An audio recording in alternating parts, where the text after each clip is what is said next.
Good evening, everybody. Welcome into another YouTube live show. I am John Kurtz here with you tonight. What a weekend of Big 12 basketball. That's not going to be the crux of what we talk about. There will be a little bit of that. If you want a lot of that, sign up for the Open for Business Big 12 newsletter, ofbnews.com.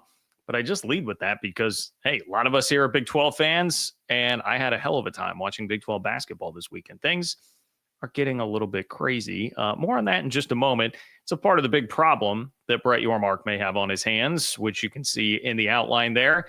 But we had some big picture stuff going on too, man. Big Ten is getting into private equity. I'm not even sure we'll have time to get to that on the show today. Not sure that it makes the cut, but probably will later this week. At the forefront here is everything that's happening with the ACC, right? I was explaining to some family members earlier today how the last couple of years of the content game here, like the college football content game, it has felt like you almost have more work in the offseason than you do during the season. And it's been because of conference realignment, right? Going back to 21, Texas and Oklahoma leave for the SEC. 22, USC, UCLA leave for the Big Ten. Then, of course, you have the whole year-long saga between the Big 12, the Pac-12, and then at the last minute, Oregon and Washington jump to join the Big Ten. Four corners come to the Big 12. It's been a lot. And because of what has happened now with ESPN picking up the option on the ACC deal, and I will caveat this because some people took issue with how I framed this on Twitter, and the caveat is with where the reporting says all this is headed, which is toward ultimately a bunch of concessions being made to Florida State, Clemson, North Carolina, with unequal revenue sharing and potentially shortening or lessening the penalty for the grant of rights. Like, we are all headed toward a place where it looks like conference realignment is going to die down for a little while. And by a little while, I mean until close to the end of the decade, when we start talking about what's going to happen in 2030 and 2031 when a bunch of these TV deals come up. So I am of the mind, even though some of you disagreed with me on Twitter, and I welcome the disagreement today on the show, but I am of the mind that we are headed for a pretty quiet offseason this year in college football when it comes to conference realignment. And we may have a couple stacked on top of each other, which is not what we have all become accustomed to. That doesn't mean that what's happening in the ACC isn't fascinating, and there aren't a bunch of different tentacles that come off of that. And this unequal revenue sharing idea, I think, is something that will be one of the things that we'll be talking about in college athletics for a while. I think the ACC may have really opened a pretty big can of worms with that. So stay tuned. Buckle up. We're going to be talking about that today on the show. And if you're in the mood for a little bit of actual football talk here, ESPN and 24/7 Sports are really spicing up the Holy War. So I had to kind of chuckle reading this one after, if you guys were tuned into the show last week, maybe it was last week, we talked about the ESPN projection that had Utah not only winning the Big 12, but getting to the semifinals of the college football playoff, which means getting a bye and then winning a game in the playoff next year. So some people pretty high on the Utes. All right. Appreciate everybody who's here. You guys know the drill. If you've been here before, fill up the live chat, get the comments coming. If you want to guarantee that you make it on tonight, or just show your support for the channel and the work that I'm doing to bring you this college football, college basketball content every single week, you can leave a super chat by clicking the $ below the chat box. I appreciate everybody who does that. Thank you so much to everybody who supports me in that way. But if you can't, there are totally free ways to support me that are amazing as well. Just like the video, first and foremost. That's very, very easy. Just one click, like the video. Also, subscribe to the Open for Business Big 12 newsletter, totally free. Link in the description, or just go to ofbnews.com. 3,400 plus other Big 12 fans read it. Get Big 12 news to your inbox twice a week, cutting out all the Big 10 and SEC stuff. You just get the news that matters to the Big 12 and how it's affecting the Big 12. Also, if you're not able to catch it live, there is a way that you can join the show as well, and that is through Venmo, John-Kurtz-4 on Venmo, if you want to make a contribution there. And if you leave a question or comment there, I will kick off the next show with it. So Ken, not able to be with us live in the last show, but he did leave this note for me. Ken, I appreciate your support. He said, all due respect to Maya Angelou, but shouldn't the Big 12 focus on promoting its own history during the 75th anniversary year? I bet in 2042, the SEC will celebrate their broken color barrier 75th anniversary. All right. So I assume that is with February here upon us and Black History Month. It's a reference there. Well, I'm saying it here on the show, so maybe someone at the Big 12 will read it. You can tweet the Big 12 conference, Ken. I think that's not a terrible idea. And Brett Yormark is definitely a marketing guy. So I would say do what you can. Do what you can to get the word out there. I'm doing my part by putting it out there here and see if that catches the eye of the marketing team there. Still time to get there. So I appreciate it, Ken. Again, it's John-Kurtz-4 on Venmo. If you'd like to leave a question or comment there, and I will kick off the next show with it. I think I've got all the housekeeping out of the way, other than I guess I can just throw this out there. Not going to be doing a show next Sunday in all likelihood. If I did, it would be like an afternoon show. We'll see when it gets there. But of course, we've got the Super Bowl. So keep that in mind. I know my schedule has been bouncing around a little bit here as of late. I'll continue to keep you guys updated with that. But if you subscribe and you make sure that you click the bell, you're going to get alerts every time content drops or anytime that I go live. So that's an easy way to keep track of it all, because I am not great about constant communication with you all. I am a millennial. I guess we're probably better than Gen Z, but still maybe not the greatest always with that. Forgive me. All right. So I did a video on this earlier this week, a couple of videos with my guy, TJ Pittenger from College Football Addiction, and as well as Double Fries, No Slaw, the Florida State channel, to talk about what has happened in the ACC. So really, it's funny, like the ESPN piece of this is the big headline. It's the thing that matters a ton right now. And it's the reason we're all talking about this, but it kind of, to me, is boring compared to the rest of it. Like the ESPN part here, we've been talking about this for a while, was that they had an option as to whether or not they wanted to pick up the ACC TV deal through 2036, or they could cut it off and stop it in 2027. That's the boring part. We've got lots more. That's the incredibly interesting and fascinating part to come here. So stay tuned for that. But the boring part was, hey, ESPN said, yes, we will decide to do this. There was a lot of question about, like, hey, if it's a slam dunk, which the ACC was projecting that it was, like, why haven't they done it? They did take it basically all the way up to the deadline at the end of January, but they decided to pick up the option. And so that it just takes away like a really free out for these schools that are wanting to get out, right? We've seen some of the legal arguments like Florida State and Clemson have offered up in court. If ESPN had said, like, well, we're just going to ditch the TV deal, well, now you've got a lot more ammo to work with there and trying to say that, like, the grant of rights is null and void, like, doesn't work anymore because ESPN's not a part of this. That could have changed very quickly, and the conference could have imploded very quickly. So that did not happen. We did not get an explosion out of the ACC. The fascinating part of this is that all the reporting, and I read through two articles in particular, the big ESPN article, and then Ross Dellinger did one for Yahoo. But all the reporting has talked about like a compromise here and how you could get Florida State to kill, and Clemson to kill their lawsuits, which you've got the 4 lawsuits in 2 states going on. It's been a mess. And frankly, really has not gotten much of anywhere so far. They want to be able to, the ACC, ditch these lawsuits, not have to worry about that. But Florida State and Clemson are saying, hey, we need concessions because of that. And frankly, they've done a really good job here with putting themselves in what was probably like realistically the best case scenario, which is getting a bunch of concessions from the ACC. So as reported by Yahoo Sports in September, Clemson and Florida State introduced a new revenue structure proposal during negotiations with the ACC. It creates a separate pot of cash to be divided based on media value metrics and other football performance marks. We already knew about the performance piece of this. Finish in the top 25, get to the college football playoff, advance in the playoff, win the conference championship. You're going to get extra money. So unequal revenue sharing, that's what we're talking about here. You're going to get an unequal share of the TV revenue that's coming in because you're winning. Now, the other part that's becoming a bigger piece of this is Florida State making their case over and over again that, like, hey, we have so much more brand value. We get so many more TV viewers. we should not be receiving the same cut as Boston College or Wake Forest. That's the next part. Now, I'm not seeing any specifics as to like what exactly that means, like how that will be determined and how they divvy up the percentages. But it sounds like it will be something that is significantly helpful. It says the proposal was introduced to ACC university presidents and is one of a possible two-part solution to a settlement. So, yeah, a settlement is what would really, really end realignment for now.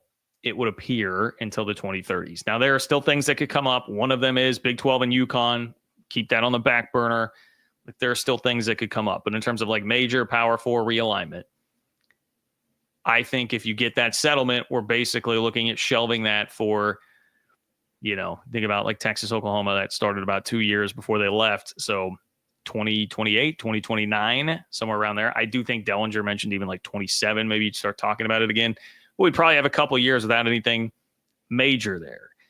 And if Florida State and Clemson are looking at this, like that really is probably the most realistic best case scenario right now, because like I said, the legal cases have not moved very fast. Florida State wanted out yesterday. Nothing in the courts is moving very fast. We know how litigation goes. It would take a while. Everyone's going to get frustrated sitting around waiting on too much right now. And billable hours are racking up, which, all this is a money game. You're going to have to come up with revenue sharing money. Nobody wants the expense of billable hours that are adding up on both sides of this. So from that standpoint, you can definitely see how everybody would get to a position where, all right, we'll compromise. And for the other schools in the ACC, yeah, it sucks that, unequal revenue sharing would be a part of this and that you would be losing some of your money. But everybody also now has had a chance to look around and see what's gone on with the Pac-12 teams, the Pac-2, Oregon State and Washington State becoming kind of a shell of themselves after they got left high and dry. So it beats that. They've seen the worst case scenario and they've decided, we don't like that. Let's prolong this as long as we can with these guys. We don't have much leverage because we've seen what that looks like. I think that has to be a big part of how it is exactly that you get here. So with all of that being said, the general idea here would be if you're Florida State and Clemson, instead of having to take a bunch of private equity money to get out, to pay the outrageous exit fees and grant of rights and all that stuff, or hope that the court case moves along faster than you'd expect and you get a big win, which seems fairly unlikely, or scenario number 3, as it relates to Big 12 fans, what was being kicked around for a news cycle in July when Ross Dellinger said on this show that he thought the Big 12 had probably talked to Clemson and Florida State. And Brett McMurphy had mentioned that, like in a post, could Brett Yormark convince them to basically use the Big 12 as just an in-between, a go-between, perhaps with private equity help from the Big 12 side, to hang out there for a little while while they wait for the SEC or Big 10 just so they could get out of the ACC. All of these options do not seem, at least to me, I would imagine Florida State and Clemson agree, as appetizing as just, hey, we leverage them into giving us more money. Maybe it's an extra $10, $15, $20 million per year if you have the success on the field that you imagine that you're going to, and you continue to draw on TV, which they probably will. So now maybe say you're making 55, 60 million a year from TV revenue, whereas SEC Big 10 teams, they're going to be around 75. You have significantly closed the gap there. That would be the general idea. And then, like a Wake Forest maybe is taking a hit down to 25, 30. And so, yeah, you're going to get inequity within the conference. Teams will not be on equal standing.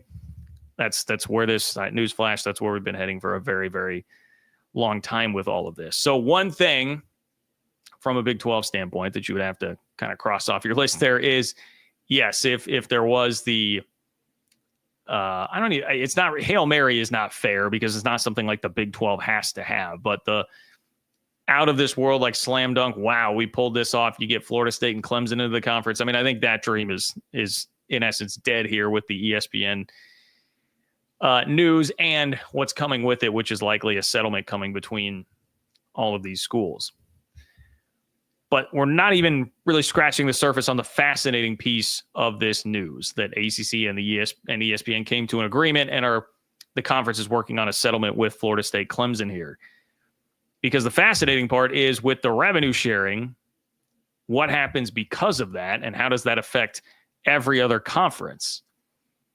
Every other conference is going to be tuned into exactly how this goes and what they can do with it. And so if you're a Big Ten or SEC fan, this matters to you. If you're a Big 12 fan, I definitely want to raise that question because I think this matters to you. So, okay, let's go back to what I just mentioned there. If Florida State closes the gap, gets to within $10 to $15 million a year of, say, Florida, Clemson gets to within $10, $15 million a year of South Carolina because they're hitting their performance incentives every year and they're hitting their brand incentives. More people are watching them, and that money is being taken from Wake Forest, Boston College, and instead going to Florida State, Clemson, North Carolina, Miami, whoever it might be in the ACC.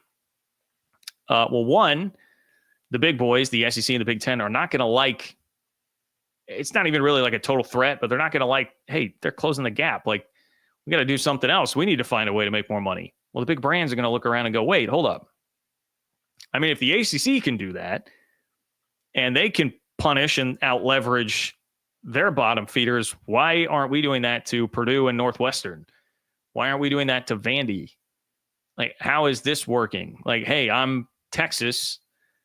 I know my brand value. I should be making more than Vandy. Hey, I am Ohio State. I am Penn State. I am Michigan. Why am I just won a national championship for this league. Why am I making the same amount of money as Northwestern?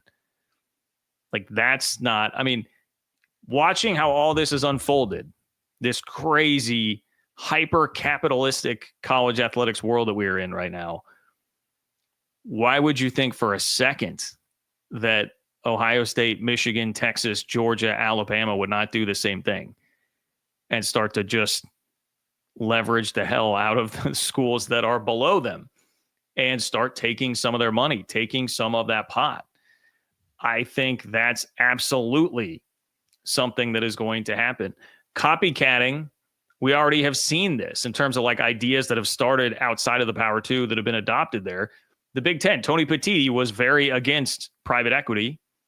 And now all of a sudden we're seeing private equity. The Big Ten is welcoming private equity bids. That was a story in Sportico earlier this week. They will absolutely take ideas there. Everybody was afraid when the Big 12 stuff came out about private equity and even the naming rights, All State 12. Everybody was afraid, like, okay, yeah, that'll make you some money, but it's only going to close the gap for a little bit. Then the big boys will just steal your ideas, make more money on their end, and the gap is the same. And now everybody is worse off for it.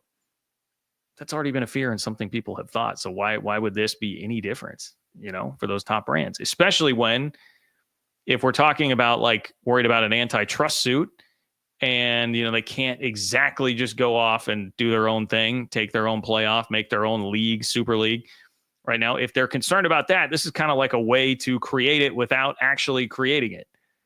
Find a way to get more money, which you would hope to have from the Super League at the expense of the lower level teams in your conference, and yet you don't have to deal with the messiness of actually kicking them out of the league. That was a big thing. Like, nobody wants to deal with that. Hey, there's all these relationships. Remember, even those that, vehemently thought the Pac-12 wouldn't explode. So much of that talk was, well, they have all these established relationships and all this tradition and stuff, and they're not going to just ditch that. Well, of course they did, but they definitely didn't want to, and you don't have to do that, but you could still, get a bunch of the financial incentive here that you were thinking about creating the Super League for. And then if you're the Big Ten and SEC, we know they're working on the scheduling agreement, even playing postseason games against each other if it's not in the playoff. They're trying to cut everybody else out already, cut out the two lower leagues, make extra money for your big brands, which is where all this is going anyway, and not have to deal with an antitrust lawsuit or the risks that I have talked about for a long time that come with busting away a large portion of the country for a long period of time, and how that could diminish your product long term. Seems like a pretty good idea. So it's very apparent to me. I would bet my life on the fact that this will come to the Big Ten and the SEC eventually. My question here, being that this is largely a Big 12 audience, I am obviously a Big 12 guy. My question here is, what does it mean for the Big 12? That's the most fascinating case when it comes to any sort of unequal revenue sharing type of plan.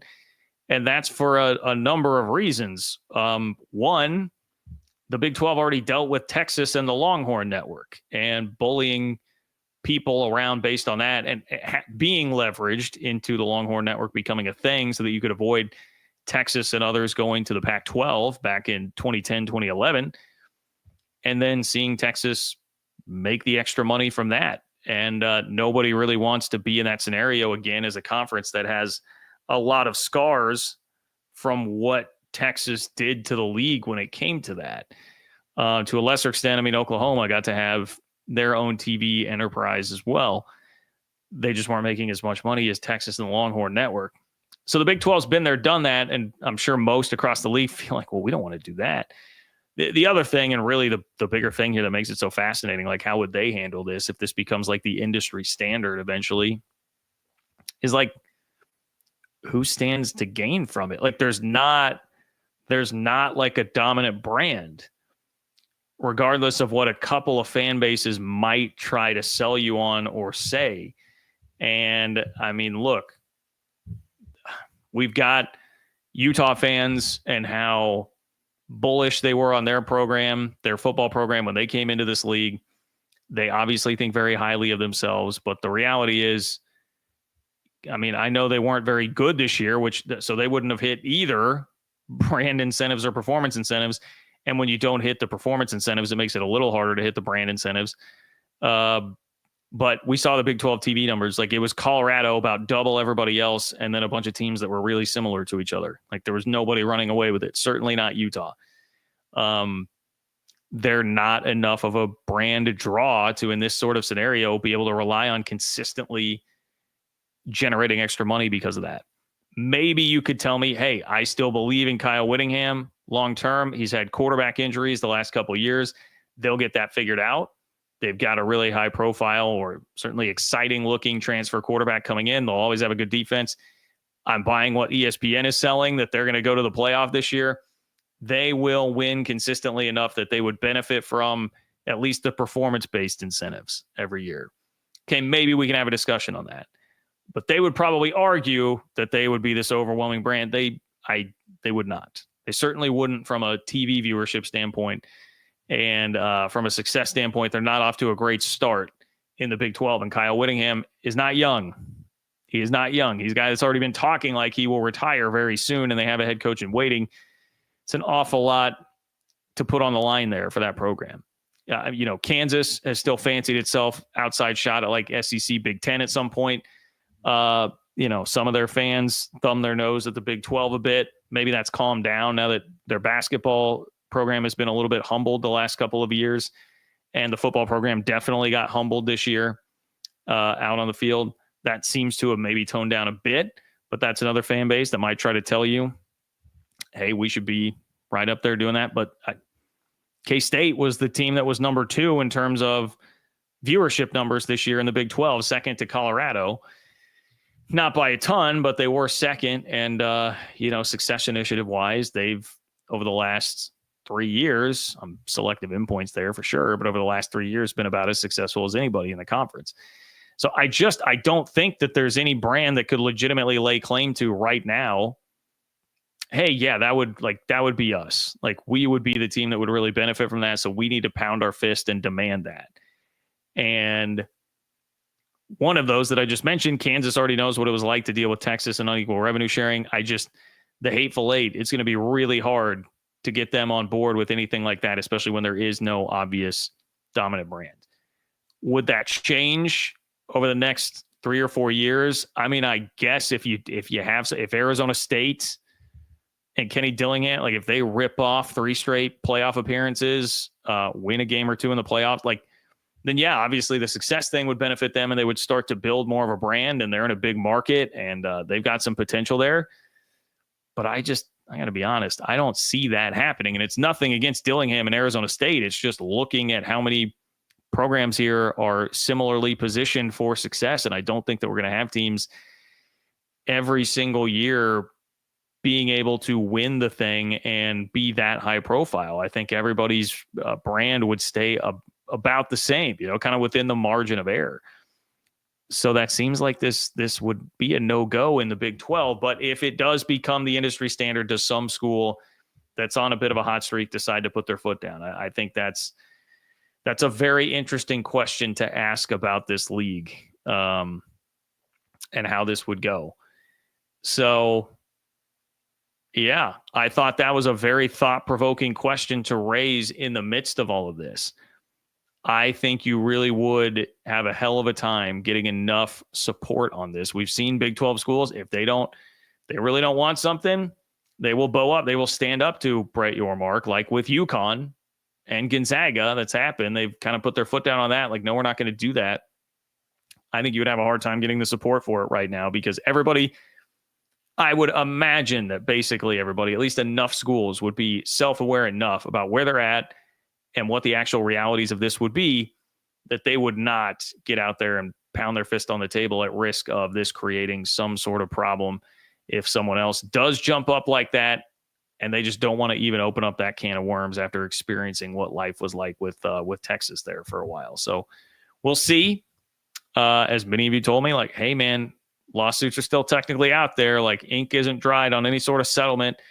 Let's see what actually happens here. Okay, fair enough. Fair enough. But I do think the unequal revenue piece of this is going to be something that you'll see adopted on a much wider basis in college football pretty soon. I don't think it'll take too long after it gets finalized in the ACC for that to start pushing out to other spots. All right, busy chat tonight. Lots of super chats that I need to get to here. Click the $ below the chat box to do that. If you want to make sure that your question or comment gets on the show tonight, John-Kurtz-4 on Venmo if you want to slip me a question or comment there if you're not watching this live. And please subscribe to the Open for Business Big 12 newsletter. You'll get more on this topic in that coming up tomorrow. Tomorrow or Tuesday. We'll see. It'll either be in your inbox tomorrow night or Tuesday morning. 3,400 plus Big 12 fans reading totally for free. Sign up at ofbnews.com or click the link in the description of the video. What's up, Hiking Cat? Hiking Cat says if the Big 12 won't say it, K-State broke the conference color barrier with Earl Woods in baseball, Harold Robinson in football, and Gene Wilson with a KU player in basketball. All right. Hey, there we go. Hiking Cat, thank you. Tacking on to the question that we got, or a comment that we got from Ken to kick off the show at John-Kurtz-4. Earl Woods, by the way, in baseball being Tiger's father. That's right. Tiger's father, K-State grad. Good K-State trivia there. Thank you, Hiking Cat. I appreciate it. Robert, what's up, Robert?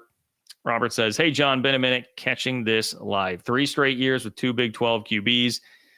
We're still counting Jalen Hurts. Okay, I know 2 years ago it was nice to include Jalen Hurts in that. It's also helpful when, Patrick Mahomes makes it every year. So as long as Texas Tech stays in the Big 12, you're going to have a Big 12 quarterback in the Super Bowl virtually every single year. But Robert, go Chiefs. So, all right, Tech fan, Robert, you're in the same boat as me. I know my little Chiefs gloat there is not going to bother you at all. Yeah, thank you for that, Robert. Love it. Well, I suppose we can count. It's always weird when right now you get those SEC legends things, and it would be like Chase Daniel or Brad Smith or something, and you're like, listen, that guy played all of his games in the Big 12. What the hell is that? Ema Tom, what's going on? I appreciate you, Ema Tom. Thank you for being here. Ema Tom says Iowa State got torched by the team that called out what was an open secret in the rest of the conference last year. Not a great look for Baby Gap. TJ doesn't want this smoke. Go Cats. Wheat greater than corn. I will say that I think we're all at the point where Cygate, everything that happened last year in the game in Ames, I think it's pretty much dead and buried now, and probably should be. Now, that doesn't mean you shouldn't be gloating as a K-State fan, because yes, Iowa State fans on the internet certainly spent the better part of a year insinuating that they broke Jerome Tang and the K-State program, and they were frothing at the mouth, expecting this to just be another good old bucket of laughs for them and trying to provoke him and beat the hell out of K-State. And instead they got beat by 19, snapping their 29-game home winning streak.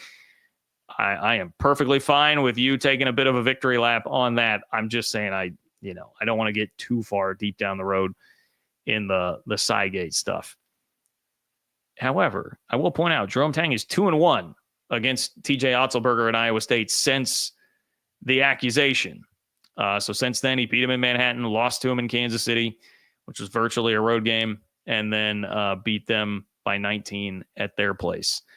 So, we'll see what happens. But if K-State gets the win in Bramlage, man, that would be 3 of 4.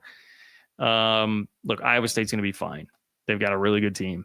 But that was a humbling experience. Sometimes you run into those. K-State fans have dealt with plenty in the K-State-Iowa State series over the last couple of years. So that's how it goes. Appreciate you, Ema Tom. Thank you for being here, my man. Starter 179. What's up, Starter 179? Yormark gets an F on officiating in the league. To eject a premier player within 2 minutes of the league's biggest game of the weekend is hurting the league's value. It's hurting all league members. All right, well, I am going to talk about that, Starter 179. That is on the agenda for tonight. I guess that is the next major thing I was going to talk about. I might save this and use your comment, Starter 179, to jump back into it. So I'm with you. It was not a good look, and it was a ridiculous call. It was about Grant McCaslin was totally justified in getting tossed because of it, and it was definitely like a ball don't lie moment that Texas Tech won the game. I think we can be a little hyperbolic with these things and to say that didn't cost the Big 12 a dime in terms of actual money on a TV contract. If this were happening once a week, then yeah, we could be talking about, all right, the TV networks are going to get a little frustrated. It doesn't. I'm not saying officiating is good. I'm not saying that wasn't a horrible blunder, but I do think it's a bit hyperbolic to say that it's hurting the league's value with TV partners. Officiating is really bad everywhere, and more on that in a moment, but that is not a uniquely Big 12 problem. But I agree with you that it was a totally ridiculous thing that happened in the game. So I will talk more about that in just a moment. Calico Willie, what's up, Calico? Appreciate you, my guy. Thanks for being here. Calico Willie says, hey, John, great 3-mod today. Excited to see how the Cats play the rest of the way. Our football pickups are low by the metrics, but how do you feel about the upcoming season? I'm nervous for Ireland. Well, I'm certainly nervous for Ireland. Anytime you're starting out with a conference game in week 0 across the pond in another country, there's so many variables there that and it's a really tough team. I don't know how you could sit there and say, man, I feel great about that. I don't like the idea of starting off the season 0-1 before we're even at week 1. Don't like that at all. Look, I think I don't know I haven't even looked at what 24/7 would have their portal haul rated as. I think they did a really good job. They landed some important, tackle is a competitive spot, and they got 2 really good tackles, one from Ohio State right after the national championship game. The other was Brandon Snee from Wagner, lower level, but they got him. Colorado wanted him badly. They got him. Colorado's got some pretty talented players. So I will definitely take that. I love getting Gunnar Maldonado from Arizona. I think they did a lot of really, really good things in the portal. So I wouldn't get too caught up in rankings there. And right now, the high school class is all the way up to 38, which for K-State, that's about as good as it's been. The 2022 class, which is a huge one, Avery Johnson's class, that has, or 23. I'm going to get my numbers mixed up there. The 23 class. Avery Johnson's class, that class is paying huge dividends for K-State right now on the roster, and that was the last one that was ranked about this highly. So, I feel good. I feel decent about the upcoming season. I'm not going to be out there saying, hey, they're a slam dunk favorite to win the Big 12, but I think they should be competitive for it, just like they have been the last 3 years. So that's where I'm at, Calico. Dan, what's up, Dan? Oh, boy, Big 12 Fall Directors Cup results. Okay. Dan, please discuss the implications of the Big 12 Fall Directors Cup results. The implications? Well, I don't know that you really want me to discuss the implications of it because I don't know that there are many, at least in terms of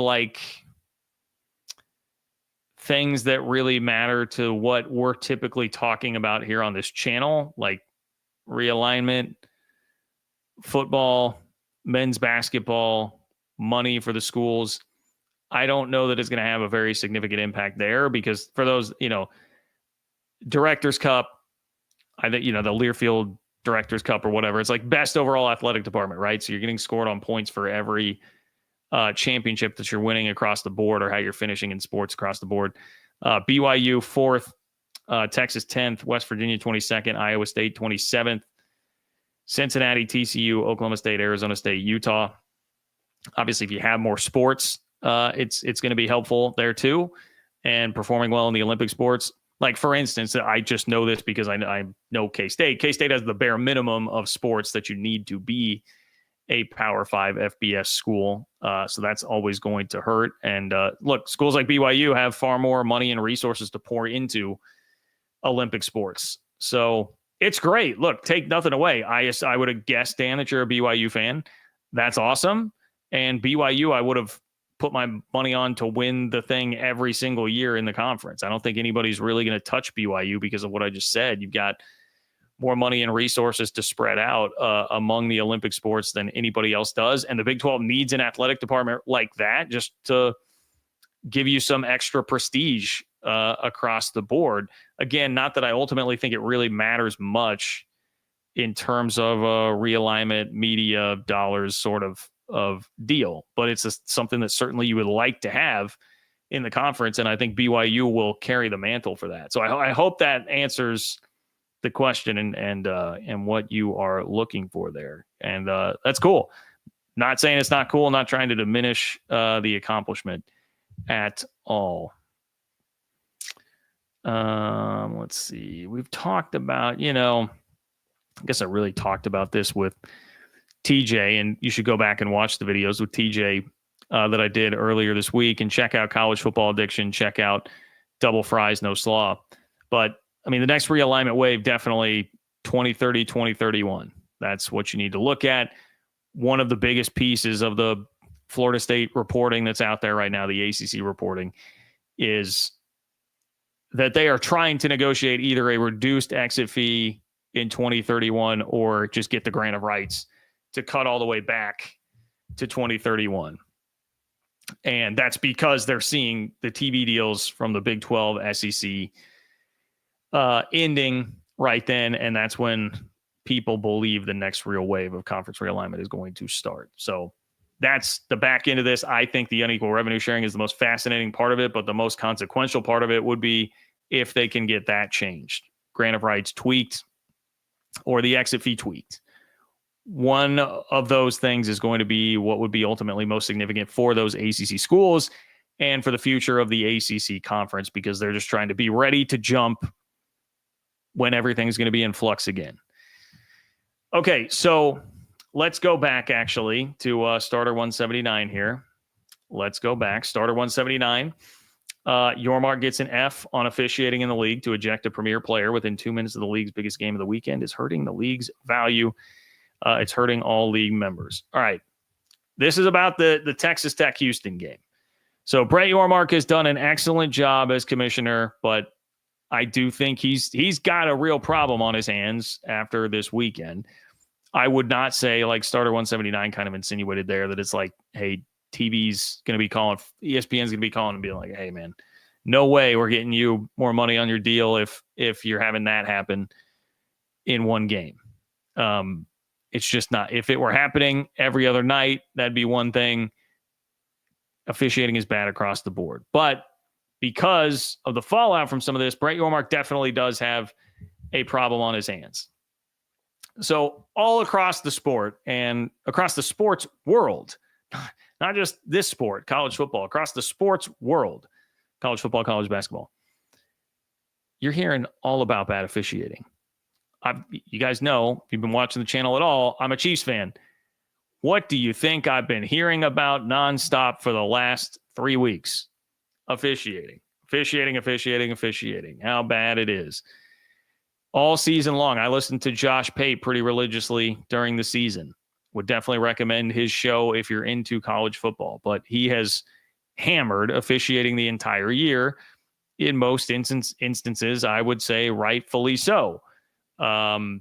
the LSU South Carolina game, one of the most egregious examples where South Carolina got robbed of what would have been, I think it was a scoop and score, right? Or was it a pick six? Defensive touchdown.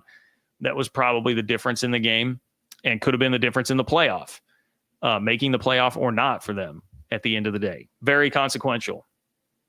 That was not good. Texas fans, they were really upset at that call in the Georgia game. They start throwing stuff on the field, right? I mean, we had that happening because officiating was poor enough, and that it was a very bad call that Texas fans were protesting in that moment. I understand their anger and frustration. So you're finding that all over the place. I don't think anybody feels like officiating is good much of anywhere, which some of that is human nature. Some of that is the advent of social media, where we have a free outlet to complain about anything all the time.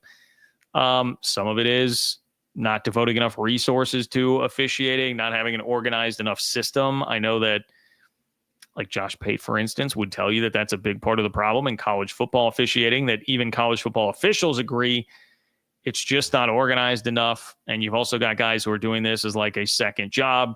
You know, this is not necessarily like a full-time job for most, I think, that are doing this. And so that can create some extra problems when you're trying to get uniform, good officiating across the board. Well, now it has hit the Big 12 basketball shores, because you did have a signature game in the Big 12 title race on Saturday night. It was a tremendous game. I enjoyed it. Thank you to Texas Tech at Houston for giving us a hell of a basketball game to watch. But you had 7-2 Texas Tech in the league, 9-0 Houston. The game being played at Houston. It is a big game for the league. It's a big game for what you perceive to be, in some ways, the centerpiece of the league, which is the men's basketball product. And you're getting this excellent game between two teams that are kind of regional rivals and are both at the top of the Big 12 standings. That is big. It's big for the TV product that you are trying to deliver in this moment. It's a huge game. And it is taking place in a somewhat down year for the league relative to the standard of the Big 12, which is incredibly high. This league has been so good for so long at basketball, and now with the addition of like Arizona, like you're really expecting the quality of this product to be really good.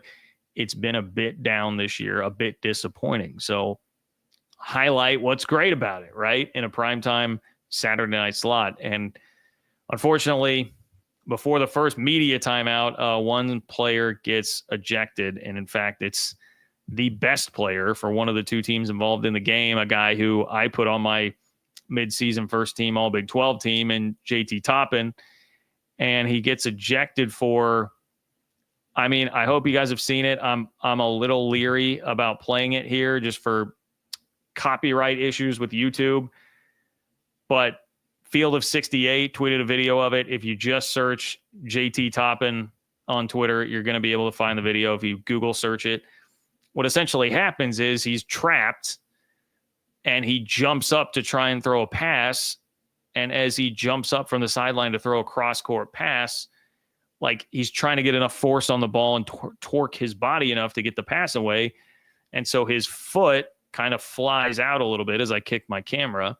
His foot flies out a little bit, and it does make contact with one of the defenders that are there. And I guess, I mean, this is the best explanation I can offer you. They eject him because if you were looking at it like an idiot without any context of, maybe I shouldn't be quite so mean, but if you're looking at it without the context of he's making a pass, I guess you could say it looks like he kicked the guy, but anybody who knows anything about what was happening there on that play, like, yeah, it was ridiculous. He should not have been ejected. And it would, Grant McCaslin, then Texas Tech's head coach, goes nuts, gets tossed from the game. Anybody would have. I understand completely. And then Texas Tech is without its best player and its head coach before the first media timeout of the game. And that's not great. I mean, that's not great. Nobody wants that. Nobody wants to see it. It's not a great situation. And Kirby Hocutt, Texas Tech's athletic director, who is not one to sit around, he represents a fan base that is very fiery. And Kirby Hocutt's pretty fiery generally in situations like this himself. So we got this statement tweeted out from him before the game was even done. Says, I am appalled and disappointed by the office's egregious decision to eject JT Toppin from tonight's game against Houston. The decision made on a play that was clearly accidental and without intent is unacceptable. Immediately after the ejection, I spoke with Commissioner Yormark, who assured me that the situation would be addressed and there would be accountability. On behalf of Red Raider Nation, we are extremely proud of the team and the leadership of Coach McCaslin. Which, yes, I mean, that's a whole different angle on this story. To win the game, oh boy, that's a hell of a job from Texas Tech to win the game at Houston. Longest home winning streak in the Big 12. Was it in the country? At least in the Big 12. Slightly longer than Iowa State's. And you go in and do it against a team that was absolutely rolling, and you do it without your best player and your head coach. That is as gutsy a win as we've seen in the Big 12 in a very long time. Incredible accomplishment.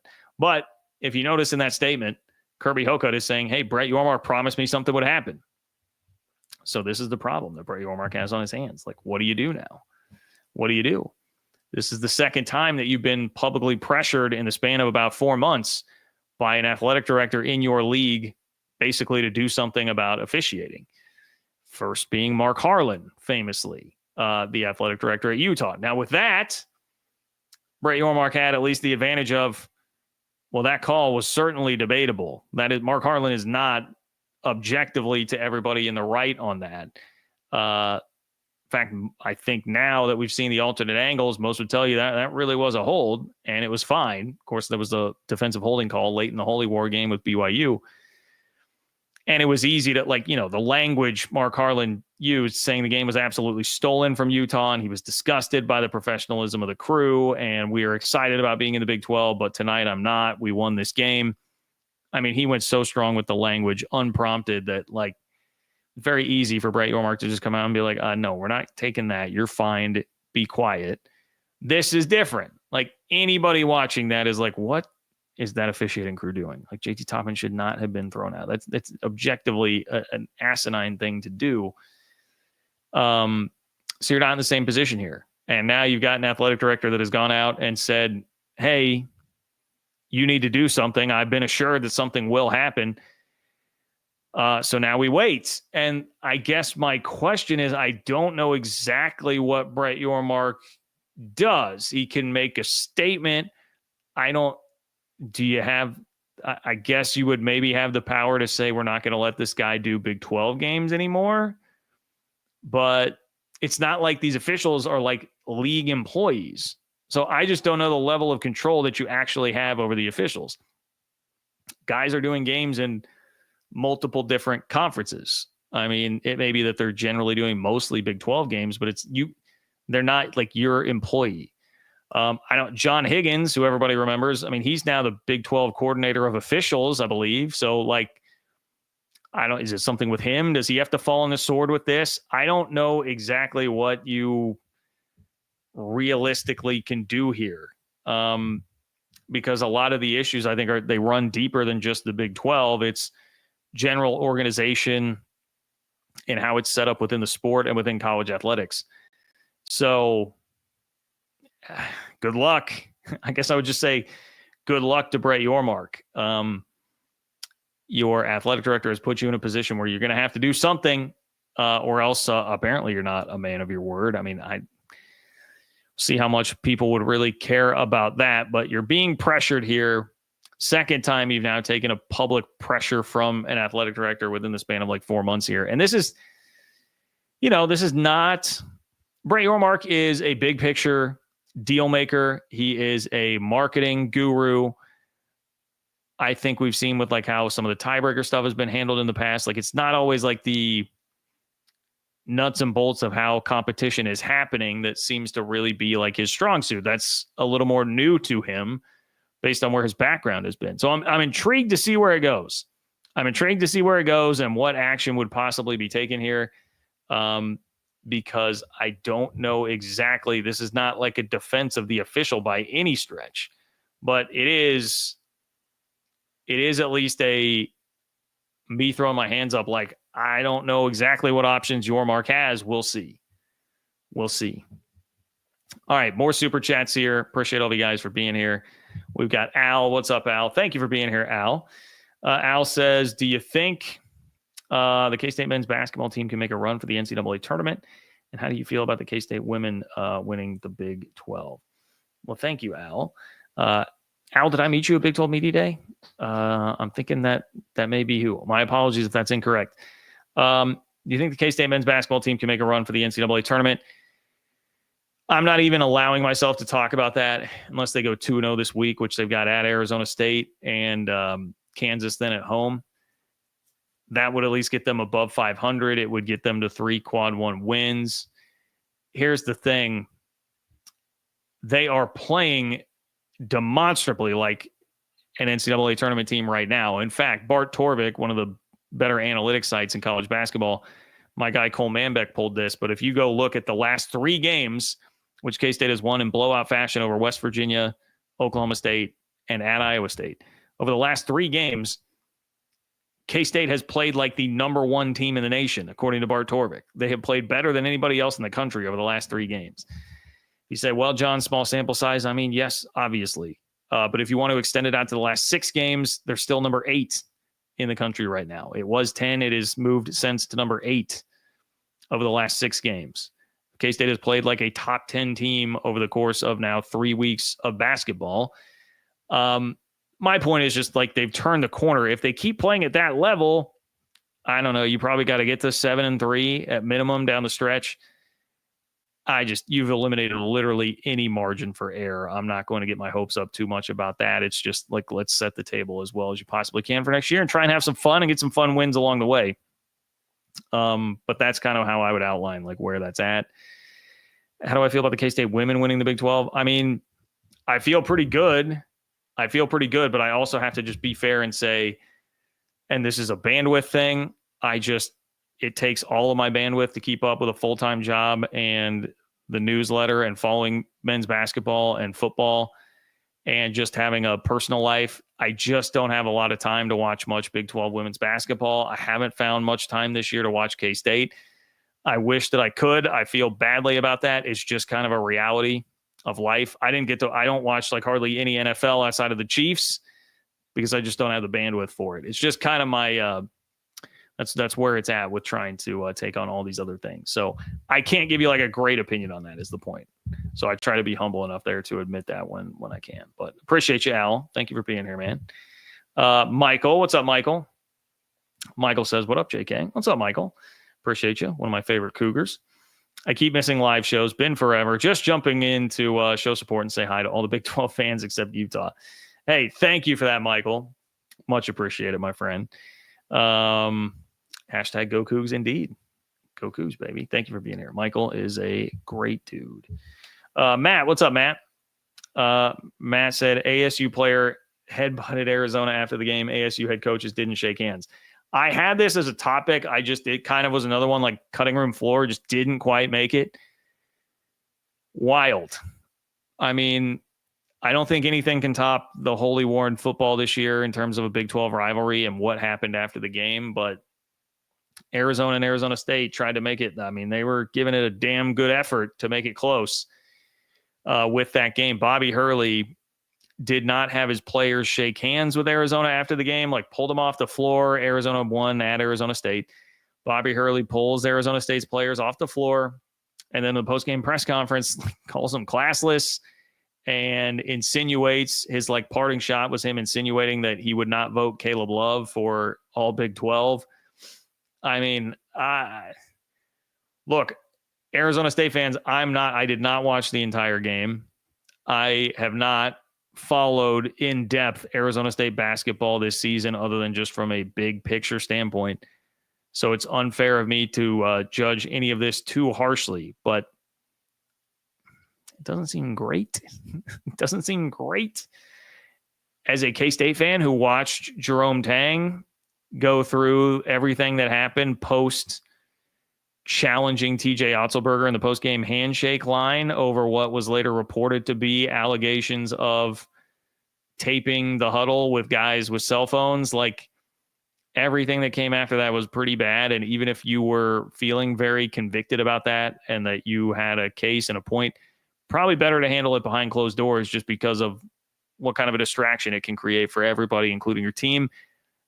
This to me would fall under that category. I probably would not be doing that if I were Bobby Hurley. I would try to keep it a little more in check. But look, we've seen Dan Hurley and how he keeps his emotions in check or doesn't. And so it doesn't seem to really run in the family. So it is what it is. But I am hopeful as a K-State fan playing at Arizona State on Tuesday that it creates enough of a distraction to help them lose that game. So I'm here for it from that standpoint. Starter 179. What's up, Starter 179? Okay, so following up on the Tech official situation says, we still never got an explanation on why the Big 12 didn't have encryption on their comms. I understand the countrywide issue, but Yormark has made no changes. ADs are sick of his lack of action. Okay, so now we're going back to another officiating controversy, which was, Texas Tech and Joey McGuire. They were concerned about whether or not somebody was listening in on their headset. I think did that come right after the Baylor game when Baylor scored 50 on them in Lubbock? Yeah, I guess I don't know this issue intimately enough to give you a definitive response other than to say, it sounded like this was not a thing unique to the Big 12, the encryption for these headsets, and that there could be, it was not unique at least to that game, or perhaps just the conference, that there could be others that are upset. I would just suggest, I would ask Starter, what changes do you want made? And I'm not saying you shouldn't be upset about JT Toppin. You should be upset about JT Toppin and everything that happened there. This one, it's a little murkier to me. Again, as somebody who went through the Jerome Tang thing last year with Iowa State, I do think that there had been some talk behind the scenes from other coaches in the conference that were suspicious of what might be happening there in Ames.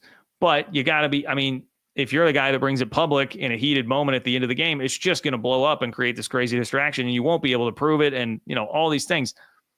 I don't think that's the right way to go. I would hesitate to harp too much on the comms thing, is my point about that. I would hesitate to harp too much on the comms thing. And my question still is just what do you want him to do? What is the action? I think a lot of times societally right now, we get really angry and really worked up and demand action. And really, maybe this is more just like fans. Fans get pissed and they want action, and I want answers, and I want a head on a stick. And sometimes you got to be like, okay, what is it that you want? What specifically do you want? Well, I want to be angry and I want to demand accountability. Okay, well, what's the accountability that comes from that? That's just my question in all of this. What do you want from Brett Yormark with it? If you can, and maybe there is something specific, and maybe there are things that Tech fans have talked about with that you guys really want, but I would just challenge you to give me what the specific it is that you want from Brett Yormark here in this instance. Starter 179. It's not going to cost him his job. It's just not.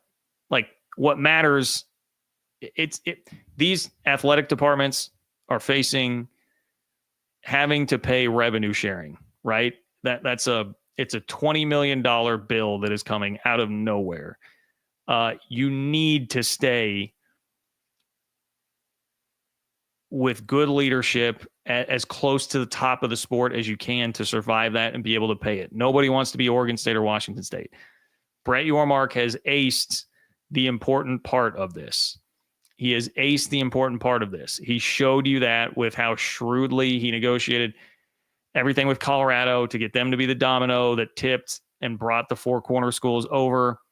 He is the best guy to be able to do that and maximize revenue opportunities elsewhere across the league.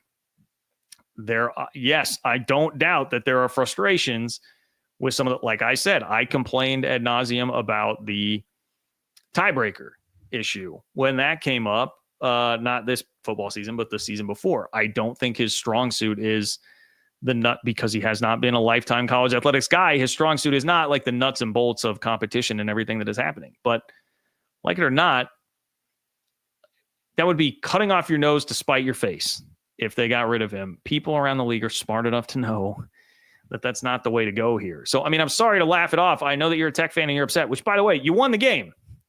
You won the game. Enjoy it. This is another thing. people enjoy sports. I get that was BS. I agree with you, but you won the game. Enjoy it.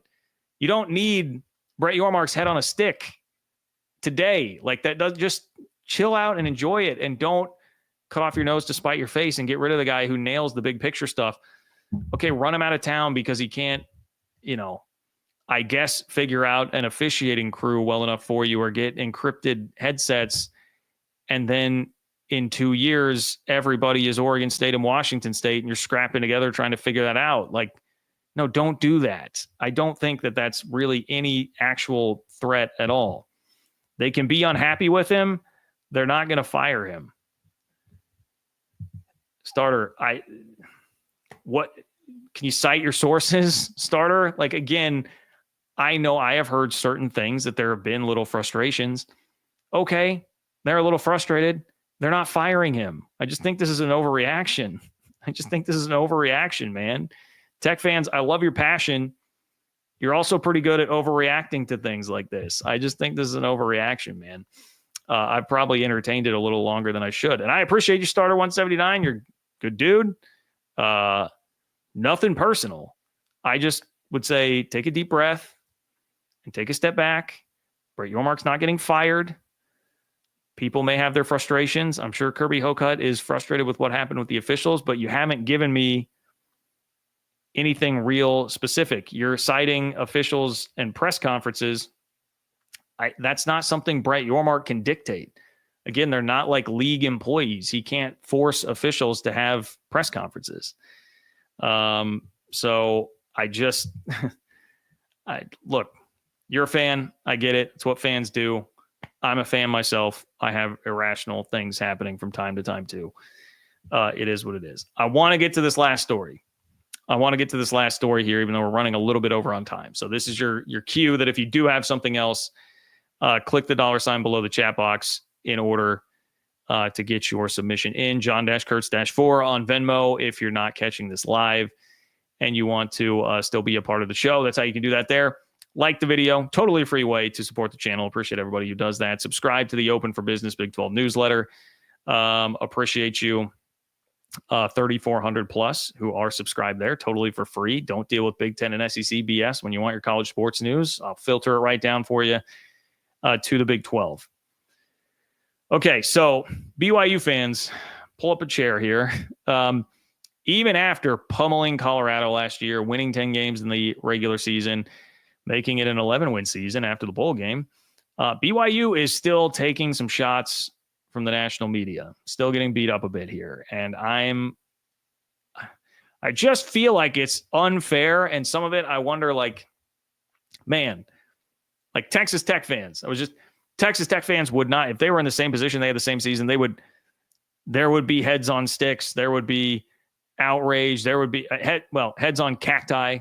That would be happening right now. BYU fans, even Kalani Sitake was not willing in that press conference to fight for his team after crushing Colorado. Like, hey, we should have been really considered for the college football playoff. I wonder where if you had a little more Texas Tech in you, maybe this wouldn't be happening. Like, BYU just doesn't really fight that much. I love them for it. They're great people. But, man, after that season, we're seeing a little bit more disrespect, and some of it coming at the expense of the arch rival, which would be the Utah Utes. So if we flash back to this season, we remember BYU started the year 9-0, and there was disrespect flying everywhere as that was happening, even though, part of that included a 38-9 win over K-State.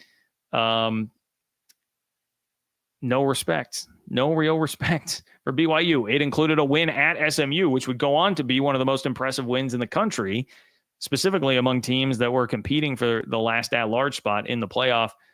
No respect. No respect. Everybody just waiting for them to lose. Well, they did lose. And lost, what would that be, 2 of the final 3 to finish 10-2?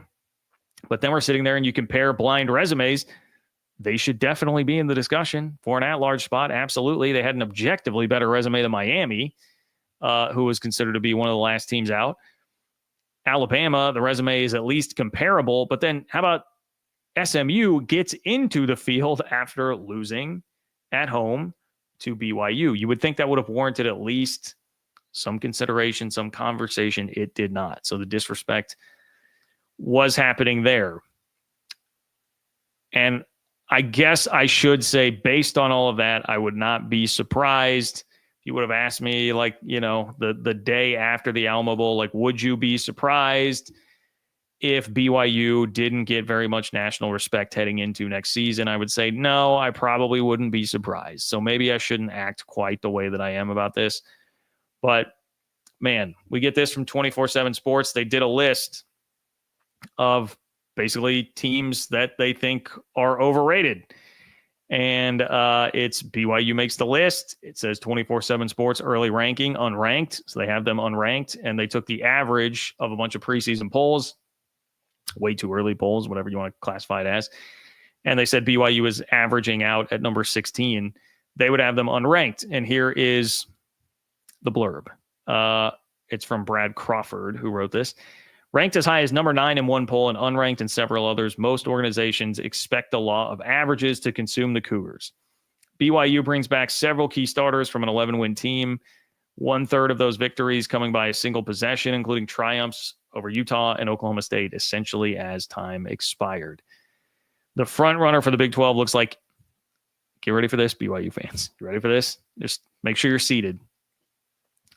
The front runner in the Big 12 looks like Utah or Arizona State, judging by the collection of preseason rankings, with BYU taking a step back from the top tier. So not only is this throwing out there, hey, we think BYU is one of the most overrated teams in the country, but it's also, we think Utah, and I know he's saying it's based on other polls. I've only seen the ESPN prediction picking Utah to win the league, but it's throwing out there that not only are you guys overrated, but your arch rival Utah, who went 5-7 last year and lost to you on their home field, they're the ones that are going to be the favorites to win the league. Crazy. And I'm somebody that I defend the Utah will bounce back thing. I think it's almost completely inevitable that they will have a much better season next year than they did this year. But to include all that, like they're going to be the favorite, and then BYU's taking a major step back and shouldn't be ranked. Like, man, I don't know. The article even goes on to say BYU finished it's one of college football's most underrated teams. Beat number 13 K-State, number 23 Colorado, college football playoff participant SMU. I understand. I understand why Utah gets love. They've got Devin Dampier coming in at quarterback, who I think can be very good. Kyle Whittingham is going to have a good defense. I don't think there's any doubt about that. That's going to happen. So they're also just a program with a bunch of championship DNA, and it's been winning for a really long time. And I have a hard time seeing them going 5-7 2 years in a row, right? So, like, they should get better. And so if you want to say, I was looking at those FanDuel odds the other day, and it was like plus 1,600 or whatever for Utah to win the league. If you want to say, hey, there's a lot of value in that, from like a gambling standpoint to pick them to win the league. Yeah. Okay. I'm with you on that. I can rock with you on that for sure. To say that they should be the favorite, that to me seems perhaps a bridge too far. And the BYU thing, again, it's kind of the same deal. Like, okay, they did win a bunch of close games last year. Oklahoma State ending was wild. They found a way to get it done there. Like they were living dangerously for a long time. And some of those maybe would flip back on them. But they also did, you would have said that at 10-2, and then they got full strength Colorado and decleated them in the bowl game, which to me sort of justified what they had done throughout most of the year. So even if you're going to say, hey, maybe they'll have a little bit worse luck in close games. I mean, I don't know. By the way, they didn't have great luck against Kansas or Arizona State, which were also close games that they lost. So, some of that stuff evens out. I don't know. I could definitely see BYU being like 9-3. And it just seems like a little bit of a tough, being a little harsh. We'll put it that way. A little harsh in both cases towards BYU. Now, I'm kind of defending Utah here as well, but it's a little harsh and maybe just, kicking them while they're down sort of thing to say, well, you're not going to be that good. And, oh, by the way, we love your rival. Kalani, Sataki, Tom, you guys need bulletin board material. I'm supplying it. Obviously not from me, but I'm just making sure you guys are aware. There's plenty of bulletin board material out there if if you want it. Okay, we'll end here with Alpha Cat. What's up, Alpha Cat? Appreciate you. Thank you for being here. Alpha Cat says, K-State basketball looking similar to KU football. KU cost BYU the conference title game. Now K-State b-ball causing teams to drop NCAA tournament seeding. No bowl for KU, probably no tourney for KSU. Yeah, it's a very apt comparison. And I've got to apologize. This was on the podcast, on the 3MA podcast. Check it out if you're a K-State fan. But on the 3MA podcast, somebody did bring that up. I think it was the 3MA podcast. Anyway, or maybe it was social. Someone brought it up the other day, and we addressed it. And Cole and I were both kind of like, this was like a week and a half, 2 weeks ago maybe. And Cole and I were kind of like, well, definitely see the comp that you're making, but, K-State has so much further to go, dug themselves so much deeper of a hole. No, I don't know. Now, the way K-State's playing, I just mentioned that Bart Torvik stat. Last 3 games, they're the number 1 team in the country. Last 6 games, they're the number 8 team in the country. Yeah, that's how Kansas was at the end of the year. Nobody wanted to play them. I don't think if I'm anybody in the Big 12 right now, I'd want to play them. And they're screwing up the Big 12 title race too, not just tournament seeding, but like that really hurt Iowa State's Big 12 title chances by beating them.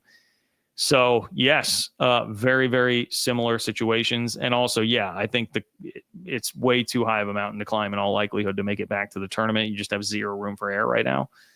And you'll look back at a bunch of close games and be like, well, it felt like Jerome Tang almost gave the Texas Tech game away by refusing to take David Castillo off the floor because they were trying to get a message through to Doug McDaniel. Now, it appears that worked because Doug McDaniel's been phenomenal, and that's why they've been so good. But you almost like purposely lost that game to prove a point, it looks like. So that would obviously be a huge one to have on the resume. The Drake game, that was a game they probably should have won, lost in overtime at Sprint Center.